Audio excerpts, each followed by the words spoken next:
28 फरवरी 2026 शनिवार की सुबह ईरान की राजधानी तेहरान अभी पूरी तरह जागी भी नहीं थी कि आसमान से उठते काले धुएं के गुबार ने दुनिया की राजनीति की दिशा बदल दी।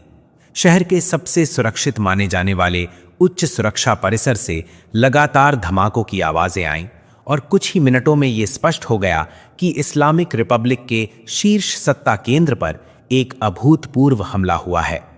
कुछ ही घंटों बाद सरकारी प्रसारण पर गंभीर चेहरों के साथ एंकर ने पुष्टि की, ईरान के सुप्रीम लीडर आयतुल्ला अली खामनई एक सटीक हवाई हमले में मारे गए हैं। सरकारी बयान के अनुसार हमले में उनके परिवार के कई सदस्य और शीर्ष सैन्य कमांडर भी हताहत हुए। ईरान ने इसे राज्य प्रायोजित अंतर्राष्ट्रीय आक्रामकता करार दिया, जबकि कुछ ही समय बाद अमेरिका और इजरायल की ओर से संयुक्त कार्रवाई की जिम्मेदारी स्वीकार किए जाने की खबरें सामने आईं। विश्व समुदाय स्तब्ध रह गया। दशकों से जिनकी सुरक्षा अभेद्य मानी जाती थी, जिन्हें दुनिया की सबसे शक्तिशाली खुफिया एजेंसियां भी सीधे निशाना नहीं बना सकीं, वे अचानक इतिहास बन गए। प्रारंभिक सैन्य आकलनों के अनुसार हमला अत्यंत सटीक, बहुस्तरीय और उच्च तकनीकी क्षमताओं पर आधारित था। ईरानी अधिकारियों ने संकेत दिया कि एयर डिफेंस सिस्टम कुछ समय के लिए निष्क्रिय हो गए थे। रक्षा विश्लेषकों का कहना है कि यदि ऐसा हुआ तो ये साइबर और इलेक्ट्रॉनिक वॉरफेयर का संयुक्त परिणाम हो सकता है। हालांकि इन दावों की स्वतंत्र पुष्टि अभी तक नहीं हुई है। हमले का समय और स्थान दोनों अत्यंत संवेदनशील थे। जिस परिसर को निशाना बनाया गया वो भूमिगत संरचनाओं, बहुस्तरीय सुरक्षा घेरों और कठोर प्रवेश नियंत्रण के लिए जाना जाता था। वर्षों से ये माना जाता रहा है कि यहाँ तक पहुँचना लगभग असंभव है। ईरान ने लंबे समय से अपनी नेतृत्व संरचना को बाहरी हमलों से बचाने के लिए जटिल सुरक्षा ढांचा विकसित किया था। 86 वर्षीय खामनई 1989 से देश के सर्वोच्च पद पर आसीन थे। उनका राजनीतिक सफर 1979 की इस्लामिक क्रांति के बाद तेजी से उभरा, जब आयतुल्ला रूहुल्लाह खुमैनी के नेतृत्व में राजशाही का अंत हुआ। क्रांति से पहले वे शाह के शासनकाल में कई बार गिरफ्तार हुए थे। 1981 में उन पर हुए बम हमले में वे घायल हुए और उनका दाहिना हाथ स्थायी रूप से प्रभावित हुआ। 1989 में खुमैनी की मृत्यु के बाद वे दूसरे सुप्रीम लीडर बने और तब से ईरान की नीतियों, विशेषकर रक्षा और क्षेत्रीय रणनीति पर उनका निर्णायक प्रभाव रहा।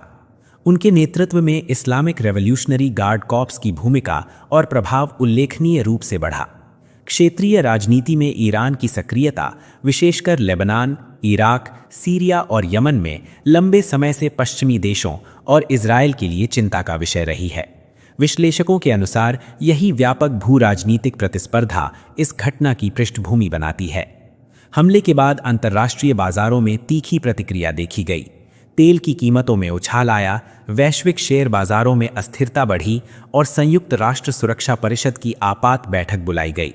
कई देशों ने संयम बरतने की अपील की। अमेरिका में राष्ट्रपति डोनाल्ड ट्रंप के कार्यालय से जारी बयान में कहा गया कि ये कार्रवाई क्षेत्रीय स्थिरता और वैश्विक सुरक्षा के व्यापक हित में की गई। इजरायल के प्रधानमंत्री बेंजामिन नेतन्याहू ने कहा कि हम अपने नागरिकों की सुरक्षा के लिए आवश्यक कदम उठाने से पीछे नहीं हटेंगे।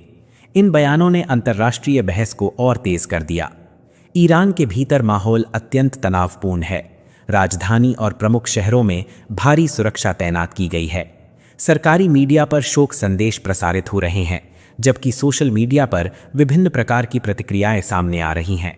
कुछ इलाकों में विरोध प्रदर्शन हुए, वहीं कुछ जगहों पर सत्ता परिवर्तन की संभावनाओं को लेकर चर्चा भी देखी गई। सत्ता के रिक्त स्थान को भरने के लिए विशेषज्ञों की सभा ने शीघ्र बैठक की और खामेनेई के पुत्र मोजतबा खामेनेई को नए सुप्रीम लीडर के रूप में नामित किए जाने की घोषणा की।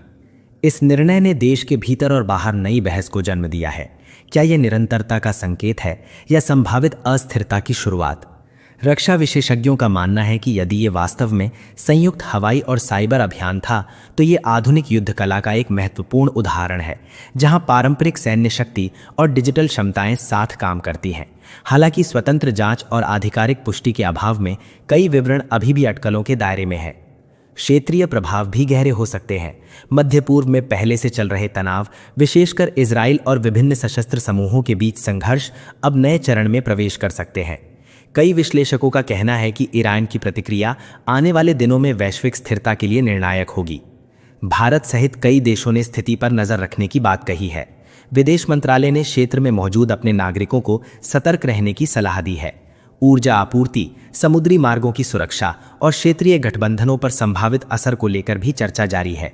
ये घटना केवल एक व्यक्ति की मृत्यु नहीं, बल्कि मध्य पूर्व की शक्ति संतुलन संरचना में संभावित बदलाव का संकेत मानी जा रही है। पिछले 4 दशकों में खामेनेई की भूमिका ईरान की घरेलू और विदेश नीति में केंद्रीय रही। उनके निधन के बाद नई नेतृत्व शैली, संभावित नीतिगत बदलाव और क्षेत्रीय रणनीतियों पर वैश्विक समुदाय की नजरें टिकी हैं। अंतर्राष्ट्रीय कानून के विशेषज्ञ इस कार्रवाई की वैधता, संप्रभुता के प्रश्न और आत्मरक्षा के सिद्धांत पर बहस कर रहे हैं। संयुक्त राष्ट्र चार्टर के तहत किसी संप्रभु राष्ट्र के शीर्ष नेतृत्व पर प्रत्यक्ष सैन्य हमला असाधारण कदम माना जाता है। इस बीच तेहरान में मलबा हटाने और जांच का कार्य जारी है। ईरानी अधिकारियों ने कहा है कि वे समय और स्थान चुनकर प्रतिक्रिया देंगे। वहीं वॉशिंगटन और तेल अवीव में सुरक्षा अलर्ट बढ़ा दिया गया है। दुनिया एक बार फिर उस मोड़ पर खड़ी है जहां एक घटना से वैश्विक शक्ति समीकरण बदल सकते हैं। आने वाले दिन ये तय करेंगे कि ये हमला सीमित सैन्य कार्रवाई तक सिमटता है या व्यापक क्षेत्रीय संघर्ष का रूप लेता है। फिलहाल 28 फरवरी 2026 की वो सुबह इतिहास के पन्नों में दर्ज हो चुकी है। एक ऐसी सुबह जिसने मध्य पूर्व ही नहीं, पूरी दुनिया को झकझोर दिया। फिलहाल पूरी दुनिया की नज़रें तेहरान पर टिकी हुई हैं। ईरान ने जवाबी कार्यवाही के संकेत दे दिए हैं, जबकि अमेरिका और इजराइल ने अपनी सुरक्षा तैयारियां और कड़ी कर दी हैं। वैश्विक बाजार, कूटनीतिक गलियारे और संयुक्त राष्ट्र जैसे मंच इस घटनाक्रम के अगले अध्याय का इंतजार कर रहे हैं। ये केवल एक सैन्य ऑपरेशन नहीं था, बल्कि अंतर्राष्ट्रीय राजनीति के संतुलन को हिला देने वाली घटना साबित हो सकती है। आने वाले दिनों में ये साफ होगा कि ये तनाव सीमित दायरे में रहेगा या व्यापक क्षेत्रीय टकराव का रूप लेगा। फिलहाल के लिए इतना ही। ताज़ा अपडेट्स और गहन विश्लेषण के लिए जुड़े रहिए न्यूज़ गॉटेक्स के साथ। अगर आप चाहते हैं कि हम ऐसे ही महत्वपूर्ण अंतर्राष्ट्रीय घटनाक्रमों की सटीक और संतुलित रिपोर्टिंग आप तक पहुंचाते रहें, तो हमारे चैनल को लाइक, शेयर और सब्सक्राइब करना ना भूलें। धन्यवाद।